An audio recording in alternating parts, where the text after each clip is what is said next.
Saving a life in an overdose situation.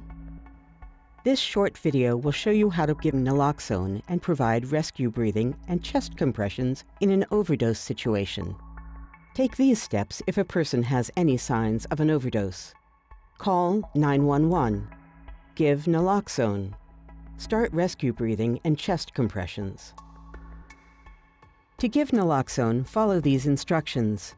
Remove naloxone from its packaging. Insert the applicator tip into the person's nostril. Spray the entire container up one side of the person's nose. If the person is not breathing normally, begin rescue breathing and chest compressions. To give rescue breathing and chest compressions, follow these instructions. Tilt the person's head back and slightly lift their chin. Make sure their airway is clear.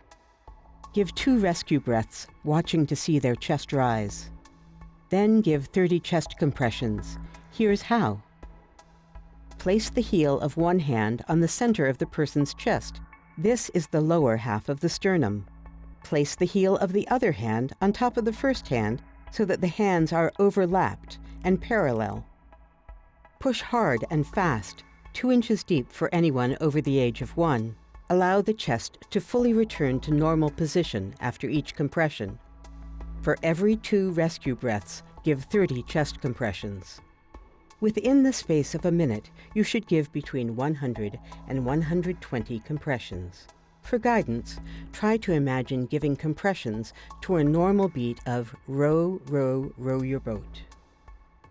If the person is not moving after 2 to 5 minutes, repeat all the steps, alternating between rescue breaths and chest compressions until the person moves or first responders arrive.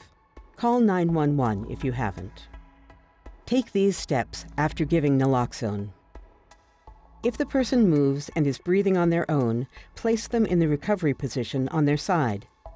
Call 911 if you haven't. Stay with the person until they go to the hospital. Someone who was given naloxone is at risk of overdosing again after the naloxone wears off. How naloxone works. Naloxone, also known by brand names such as Narcan and Evzio, is a medication used to block the effects of opioids in an overdose situation. When sprayed into the nose of a person who has overdosed, naloxone works quickly and can save their life. Here's how it works. When the entire container of naloxone is sprayed up one side of the person's nose, the contents are absorbed by the tissue in the nasal cavity. The person does not need to be breathing for the nasal spray to work. Depending on individual circumstances, it can take about 10 minutes for naloxone to fully work. Calling 911 and starting rescue breathing and chest compressions can keep an overdosing person alive while naloxone takes effect. Be sure to wait 2 to 5 minutes between each dose to allow the medication to work. The effects of naloxone are temporary and last only about 30 minutes. This is why there is still a danger of overdosing once naloxone wears off, and why it's important to stay with the person until they go to the hospital. If you or someone you know is struggling with an opioid use disorder or is in treatment, you can get naloxone to carry or keep in your first aid kit.